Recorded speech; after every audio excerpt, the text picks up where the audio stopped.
Very warm welcome to Monday night meditation here at Space. My name's Mike Chinara. I'm an ordained member of the True Buddhist Order and teacher here at Brixton. Delighted to be here with Alex and Jack. Do let us know who's there, who's out there, who's tuning in. It'd be really good to hear from you. So what we've got for you tonight, we've got this two-part evening as always. So there'll be this first half here where we'll have a couple of meditations. We'll have a talk on meditation, and then there'll be the second half where we have a chance to discuss that in the discussion lounge. So this is the second week, it's actually the third week of the series, of what we really want and what's getting in the way. And I suppose the question is, why don't we always just dwell in these states of contentment, peacefulness, love, energy, confidence, these kind of states that we always want? There must be some other states of mind which are getting in the way of that. Tonight we'll be looking at what gets in the way of contentment. Before we do that, we'll have a short kind of meditation now, led by Alex. Thank you much, Anura. A warm welcome from me as well. Welcome to our Monday night meditation evening. I'm going to lead a short 3 minutes breathing space practice. It has 3 stages. You don't need to know any of the stages. I will lead the practice from the beginning to the end. I invite you now to find a comfortable position, and for this practice it would be nice if you can find a posture which inhabits a sense of being awake. And if you feel comfortable, you can close your eyes.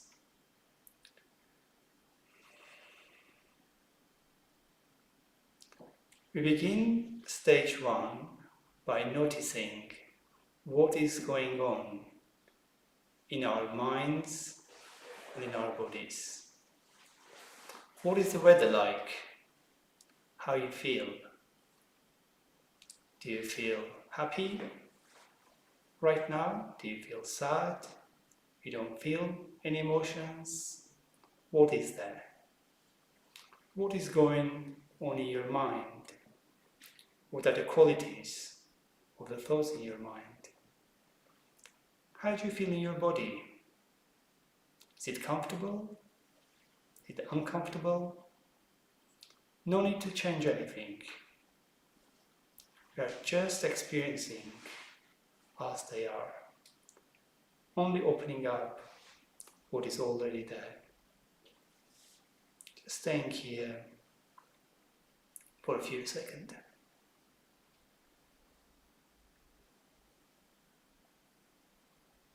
Now we bring the spotlight of our awareness to the breath. Let's be aware of our breath.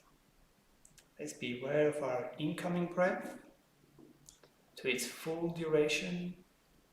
Let's be aware of our outgoing breath to its full duration. Can you feel the changing sensations in your body with your breath? Where do you feel the breath? Your abdominals, in your heart area. Staying with the breath for a couple of seconds.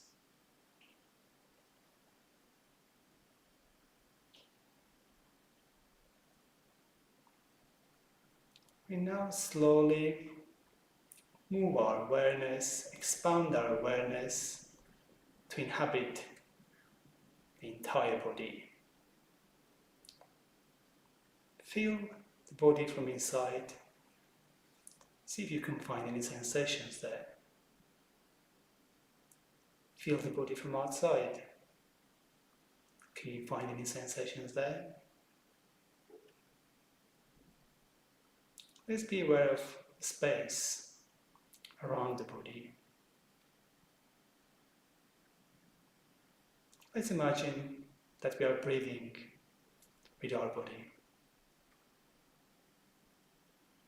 Let's stay here for a couple of seconds.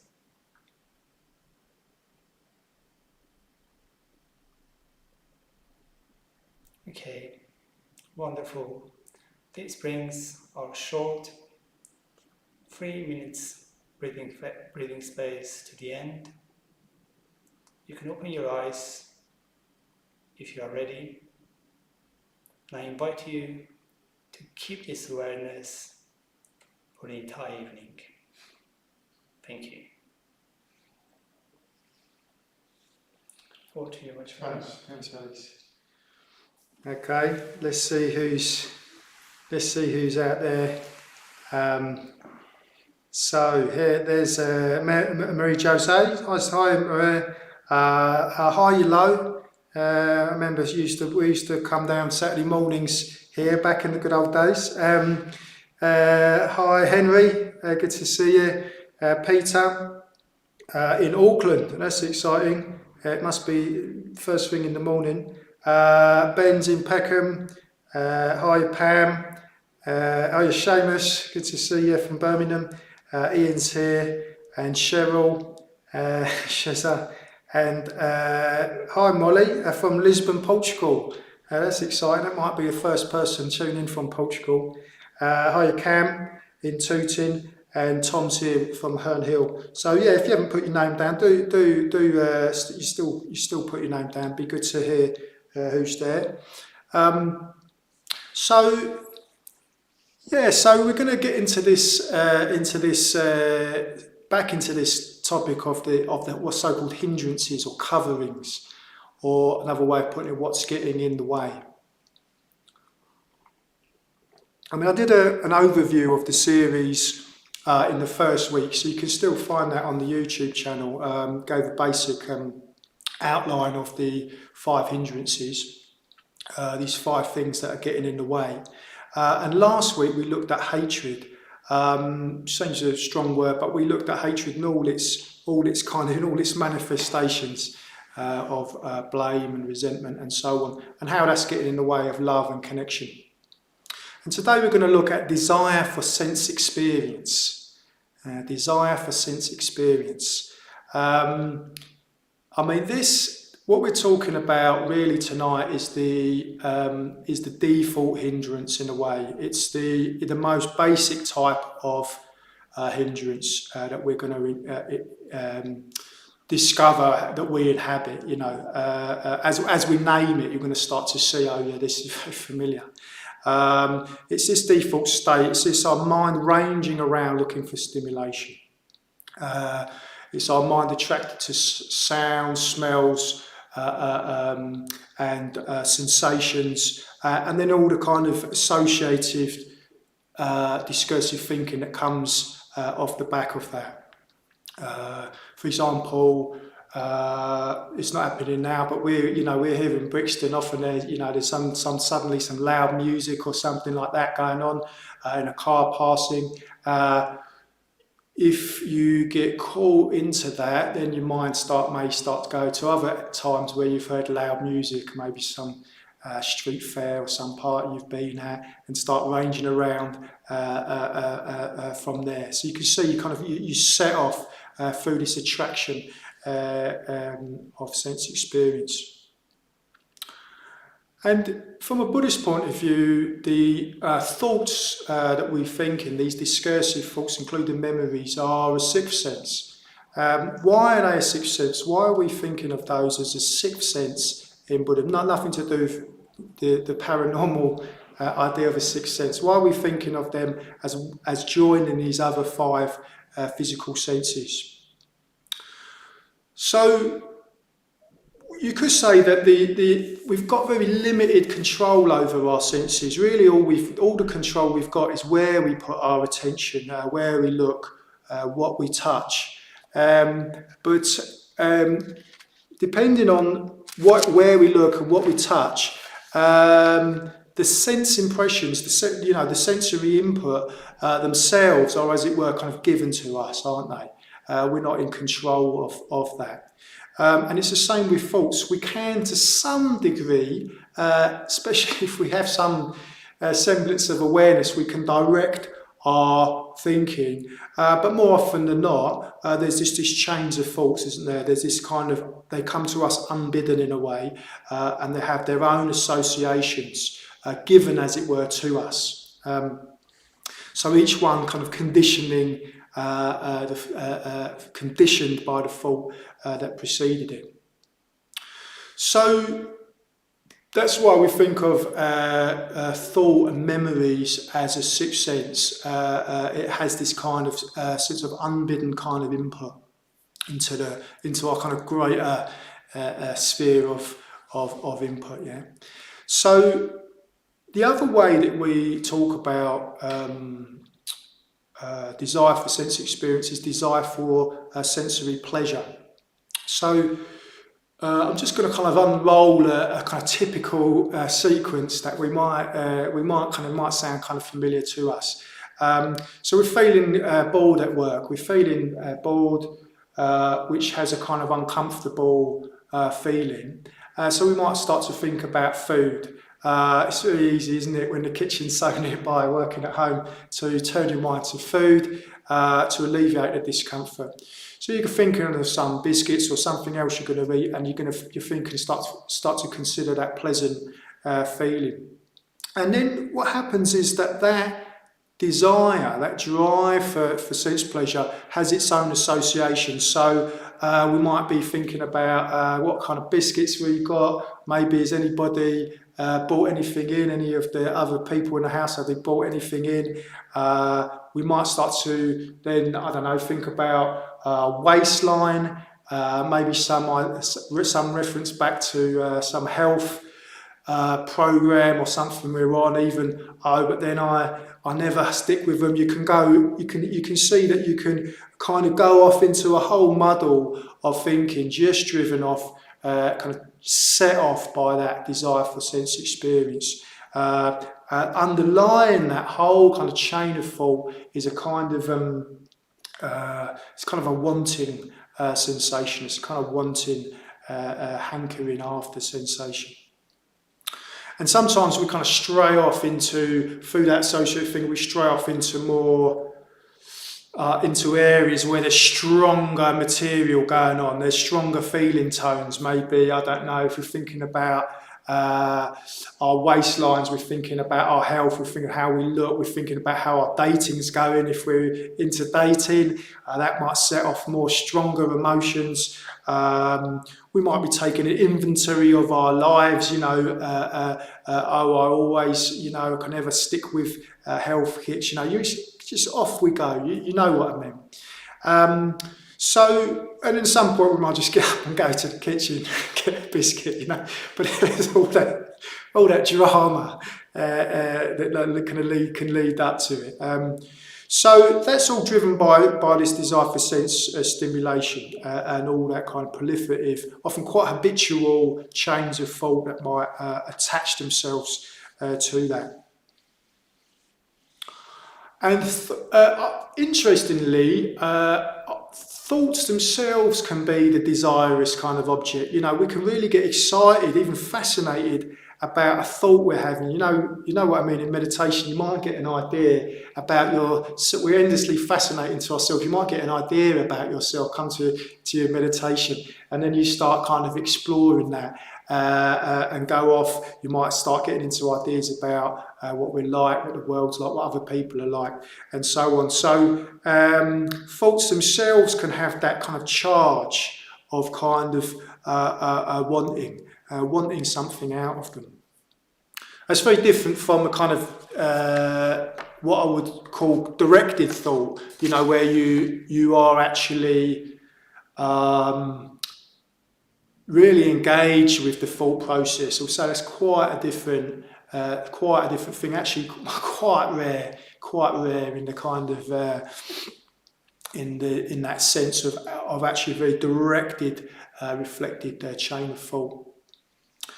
So, okay, so we're getting to this point now where you might be asked, okay, so what is the problem with that? It's quite natural, isn't it, to want to find pleasure That's quite natural. And I would say yes, yes it is. Yes it is, very natural, very natural. But here we have to consider, well, okay, but what are we doing here in meditation? What are we doing in meditation?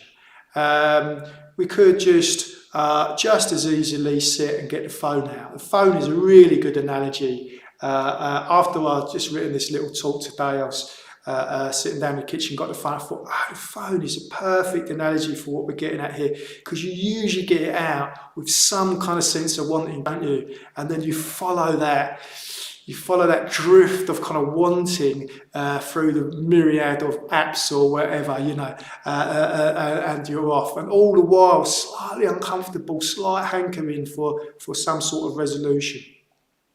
So, we could just, we kind of know what that's like.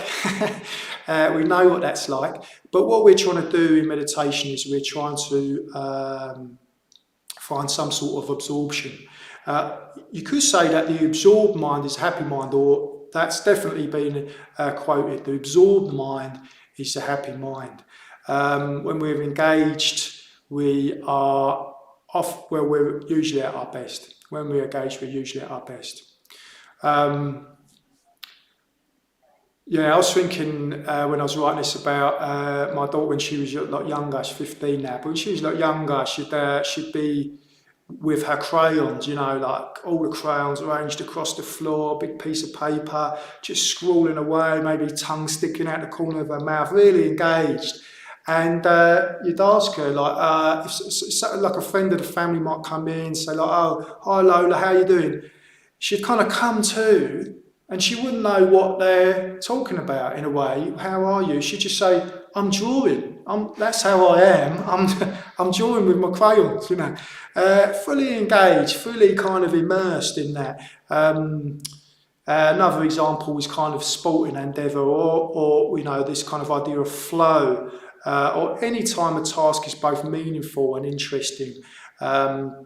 And from a meditation point of view, the most blissful states are described as the dhyanas. So the dhyanas are these states that are reached through meditative absorption.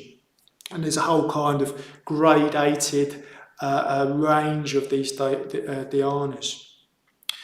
But this kind of absorption requires a sustained attention. It requires a kind of interest into our direct experience. A bit like Alex was just getting into in that short meditation. We need to start, that's got to be our starting point, what our direct experience is. And then we can kind of coax ourselves to get interested in that direct experience. And then we can start to tap into some deeper pleasure. Maybe we have to go through the discomfort of tension. Maybe we've kind of gathered some tension up through the day, or some sort of discomfort. That might be part of our direct experience. But as we come into contact with that, things can start to settle. Yeah? Just by bringing in that conscious element, things can start to settle. The nervous system calms down, we calm down, and we can start to find some pleasure in our experience. So that's really important. That's really important, that engaging with direct experience, noticing any subtle pleasure, and then just kind of like allowing your mind to dwell in that, staying with direct experience, staying with the pleasure. And that has a very, very positive conditioning effect on the mind, very, very positive conditioning effect on the mind, which is, you could say, this kind of latent effect of meditation. So just to reiterate, so we get caught in this desire for sense experience. We get caught up. It happens all the time. Our mind is skipping around from one thing to the next, never settling. And because of that, a deeper contentment is simply impossible. Simply impossible. So you know what it's like. If you're in meditation, you're in that kind of state, that rather scattered state. Returning to the breath feels kind of counterintuitive at that time, doesn't it? It feels like that's not where the action is. That's not where the drama is. The drama is in this kind of sorting through, and this kind of trying to search for something interesting in our sense experience. So it's quite kind of counterintuitive to kind of come back to the breath. So that's in a way the art. How do we settle? How do we encourage? How do we coax ourselves into the breath so that we can start tapping into this direct experience, allow the mind to settle? So really, that's the art. That's the art in a way of meditation. We're going to be practicing that in a little short while. So yeah, we need to really emphasise that we're going to just tap into this direct experience of the breath. Whether it be pleasant or unpleasant to start with, just tapping into it. Just tapping into it. We keep coming back to it and trying to just stay with it. Trying to stay with it. And then looking for that any emergent pleasure associated with that settling into settling of our mind around the breath. I was thinking of it this morning as like that settling is like an embrace after a disagreement. You disagree, when you're in a disagreement and your mind is unsettled. Your emotions are unsettled, and you get to the bottom of it with the other person, and kind of in a way it's all kind of sorted. But then that kind of embrace, it's like that's the letting go. Do you know what I mean? That's the letting go. And in a way, the pleasure that can be found from deep absorption is akin to that kind of it's that letting go. It's that letting go and the relief of that. And then it's not that distractions are gone, but they become peripheral. They become you're less bounced around by them. They just become kind of peripheral, and you can, because of that interest in the object of the meditation, in this case the breath, you kind of want to stay with it. You see, you want to stay with it, and those distractions just become peripheral. They kind of come in and out, but a bit at the edge of your focus. So, in a way, that's how we know. That's how we know if a hindrance is not present. If there's not a hindrance present, is because this kind of sustained interest is inherently satisfying. It's inherently satisfying in the way that surfing on our phone isn't. How do we know if a hindrance? How do we know if a hindrance is present? Well, one of the ways is, as I said, you feel scattered. Your mind is jumpy. It's moving around. It's moving from one thing to the next into that kind of associated patterns. But you might always also start to notice a kind of resistance to coming back. A resistance to coming back. Doesn't feel like that's where the action is. Doesn't feel like that's where the drama is. Your resistance to engaging with the meditation. You might notice a physical tension. There's a physical tension. It's quite difficult to. When I'm hankering after something, it's covered over. It covers over the discomfort of that kind of wanting mind, because I might be thinking I might be getting something. Yeah. So that's very, very. It's something that keeps that discomfort of the body kind of unnoticed. Yeah. A bit akin to excitement in a way. It's that same sort of kind of edge to it.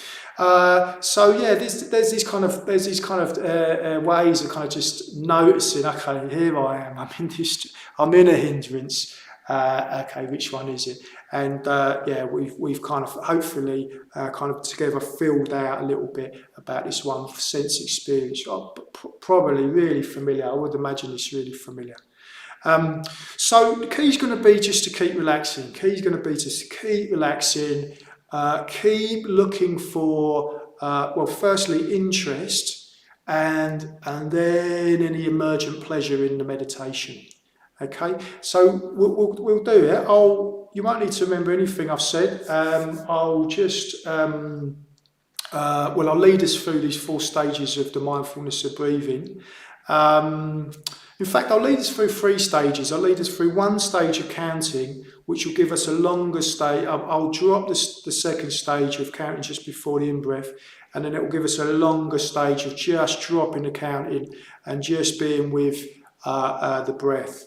And then finally, we're going to just notice where the breath enters and exits the body. Yeah, so kind of trying to bring a more subtle attention to bear. All right, so let's have a go.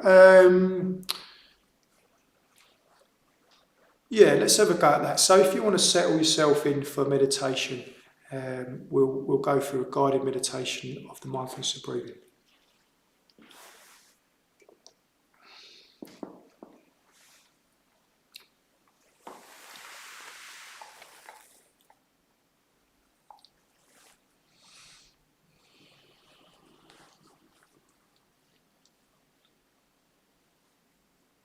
So it's going to be about 20 minutes. So you can just relax and just follow through these stages.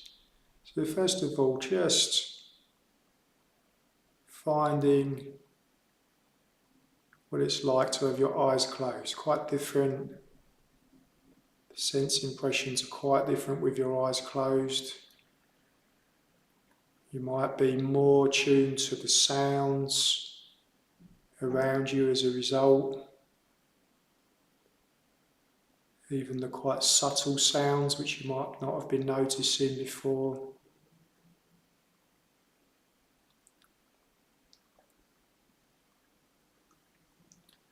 And we can notice also just the space around the body and then this sense of our body. It's very difficult to find an outline of the body, but we can feel the sensations of the body.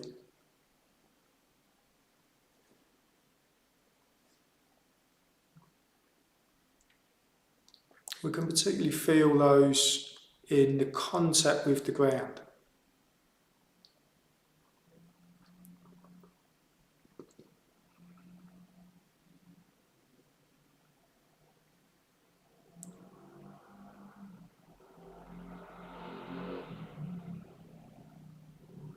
So those sensations are more vivid. You can feel those.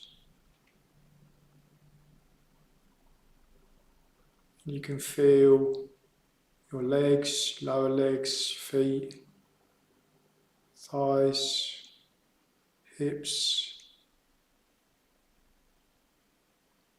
the weight dropping through the sitting bones, through the buttocks, and you can just let go of your legs. So they just start to relax. Just letting go of any tension in the legs.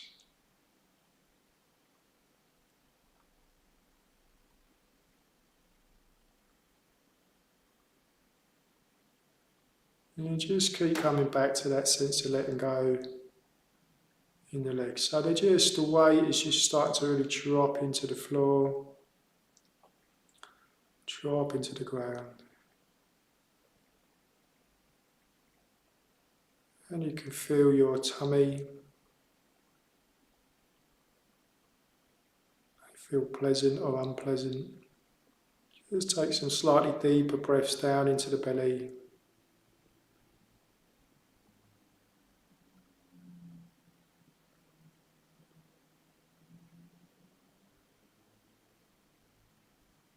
Just notice if you're gripping, holding on in the tummy at all. See if you can start to soften.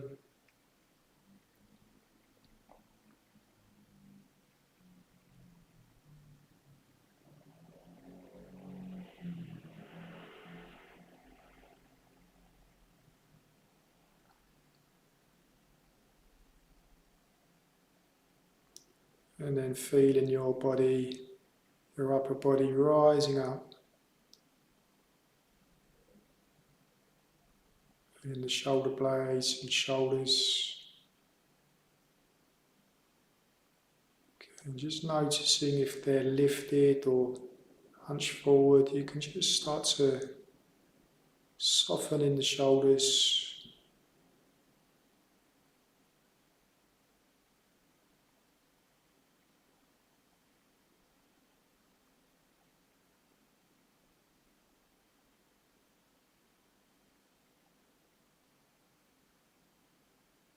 Feeling your head right. Just resting on top of the neck. Poised.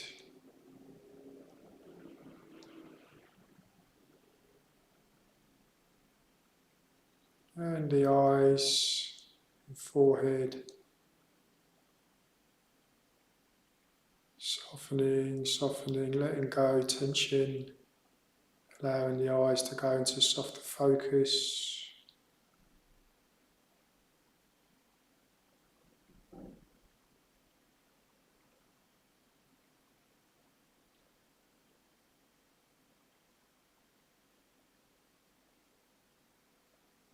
Allowing the face to soften.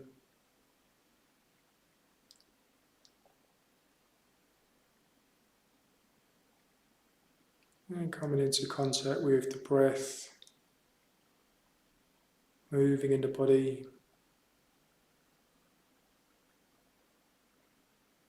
Feeling the whole rib cage move with the breath.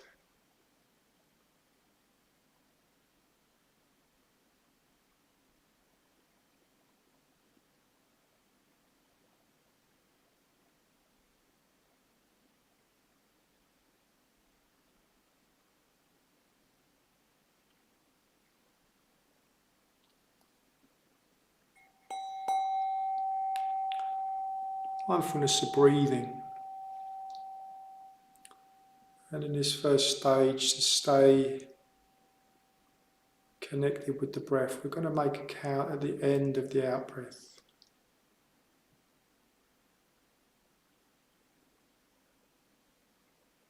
We breathe out, count 1. Breathe in, breathe out, count 2. And so on up to 10.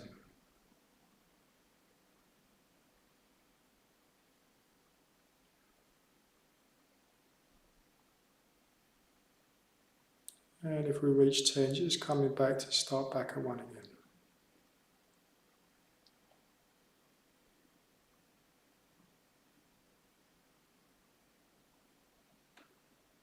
Staying with the breath, just allowing your system to calm down.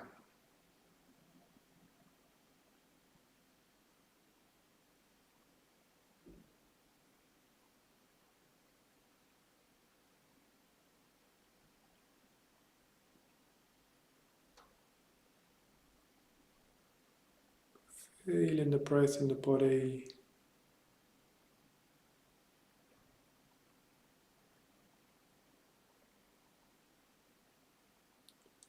Allowing the breath to smooth out the body. Smooth out any tension we're finding in the body.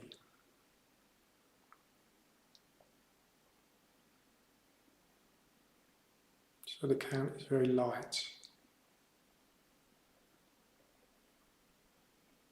And just calming down.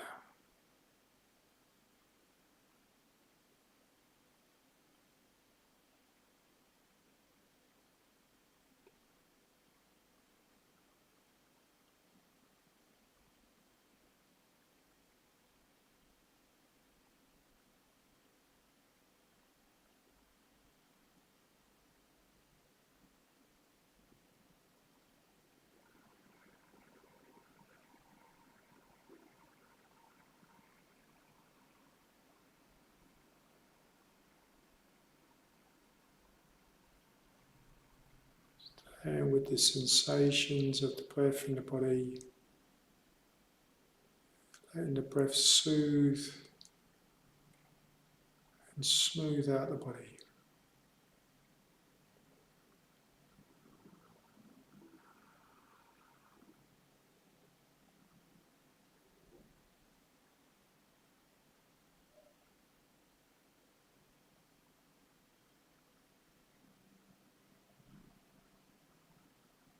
not forcing.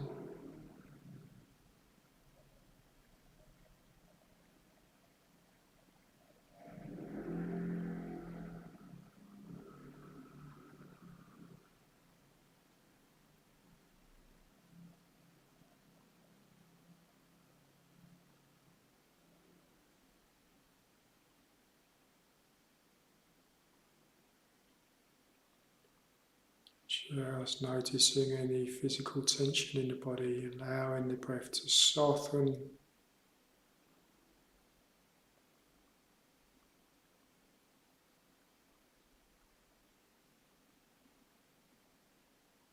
To ease the body.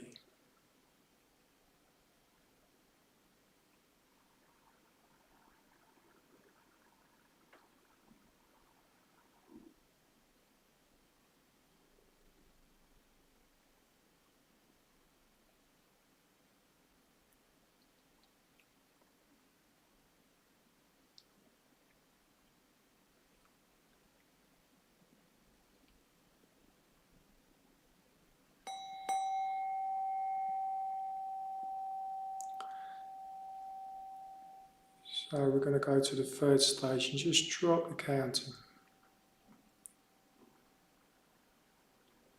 Just feeling the rise and fall of the breath, the rib cage, feeling it in the whole body.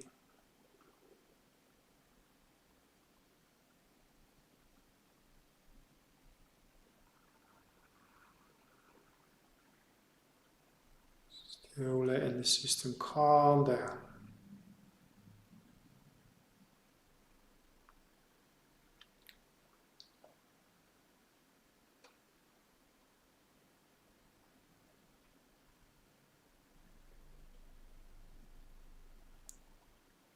And now starting to become more interested in the particularity of the breath. Changing sensations, the textured sensations of the breath.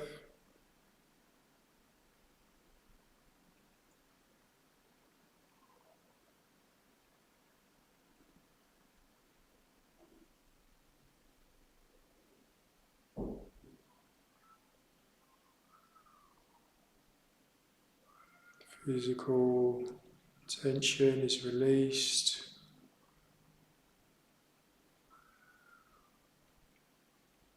Noticing any resistance at all to settling to the breath.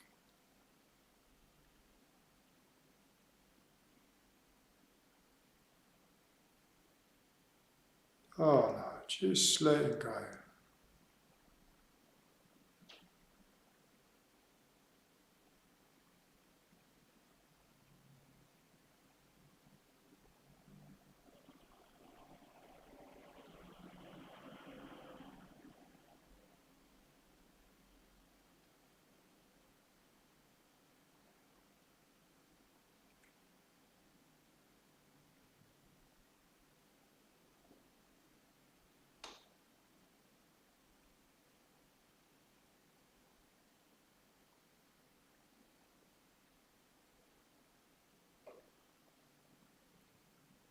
And as the mind settles, just allowing any pleasurable feelings to come more to the fore.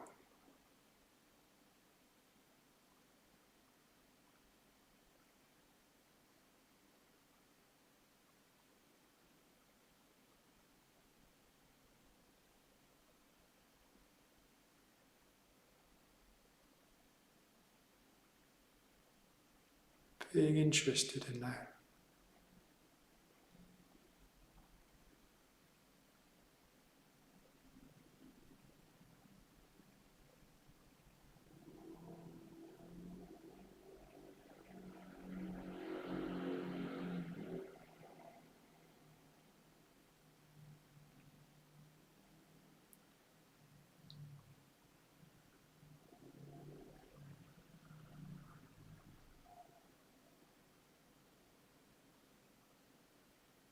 Allowing the breath to be the central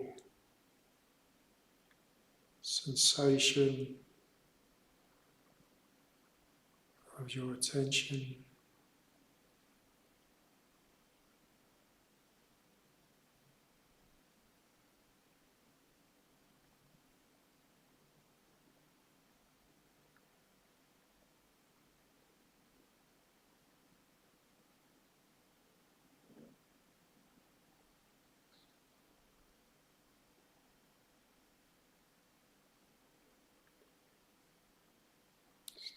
calming down.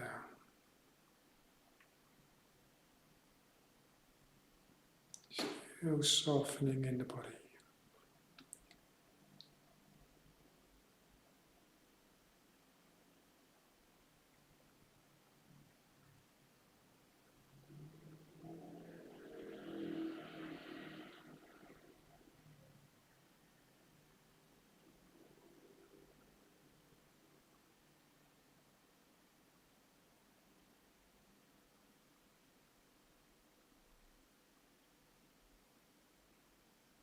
If the mind goes off at all, just coming back.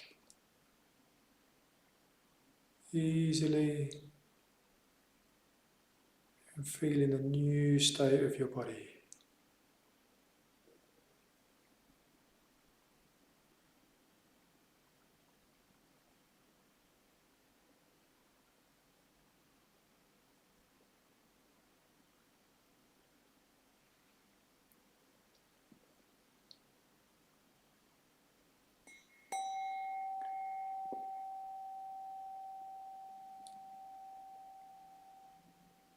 Feeling the whole body.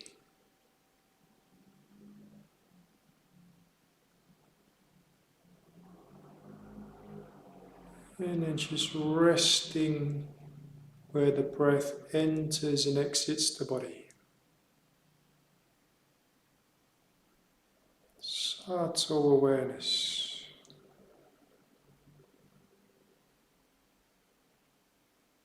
No forcing, still relaxing.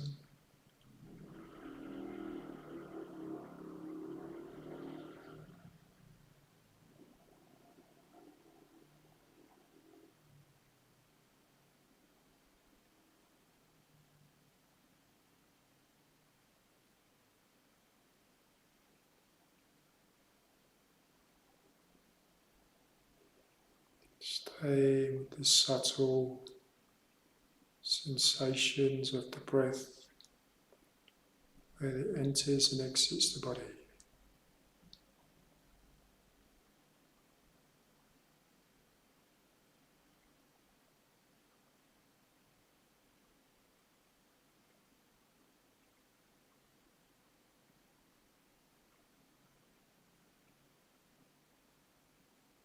If your mind goes off, just come back. Notice the new state of your body.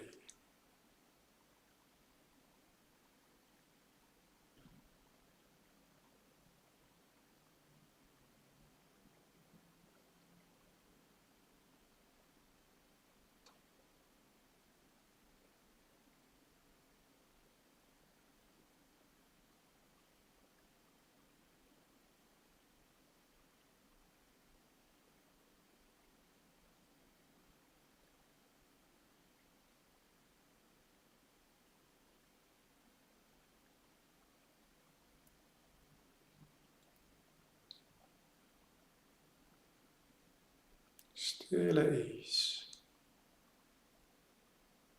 Still letting go.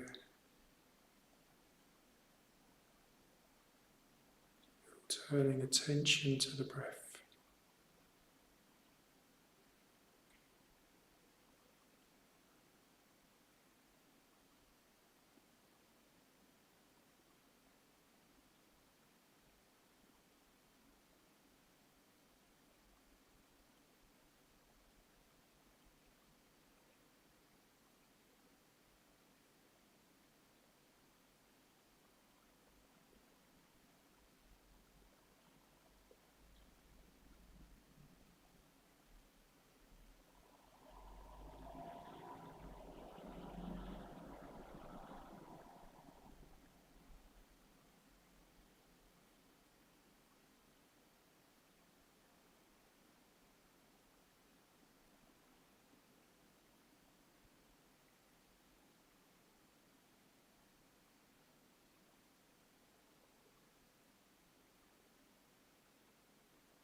Body's at ease.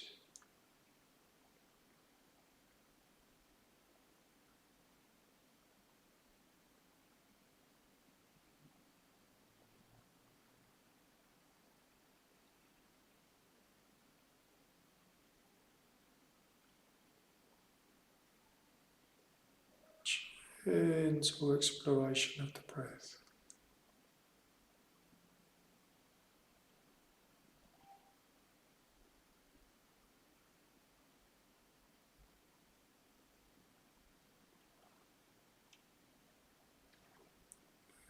And then just letting go. Just letting go any effort at all you're making.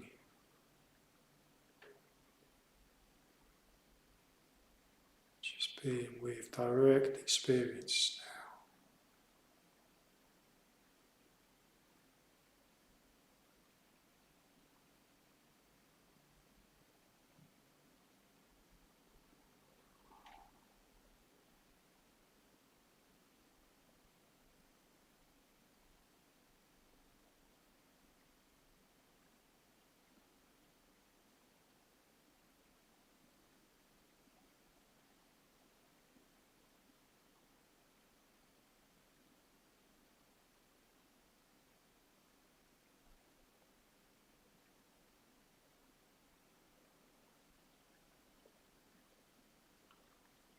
And then slowly turning attention back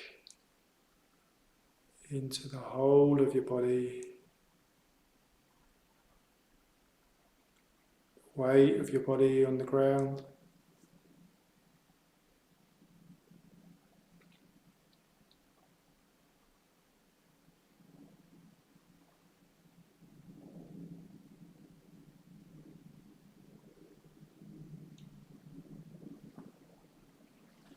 And a sense of spaciousness, and a sense of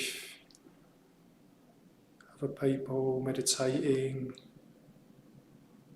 with you, tuning through the airwaves.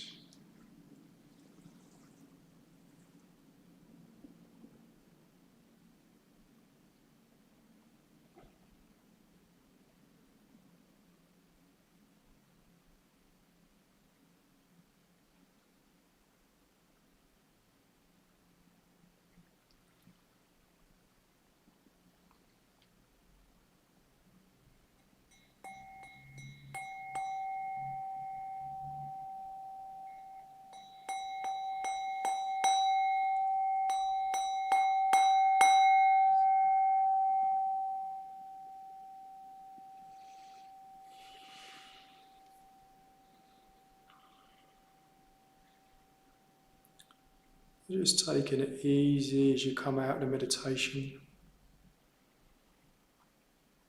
No need to force any particular type of tension now.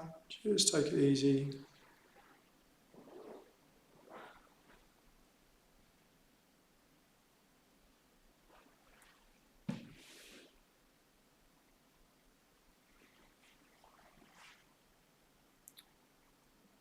Before I say a little bit about the second half, I'm just going to hand over to Alex. Thank you much, Nora. Thank you for insightful talk and for meditation. And thank you for watching and meditating with us.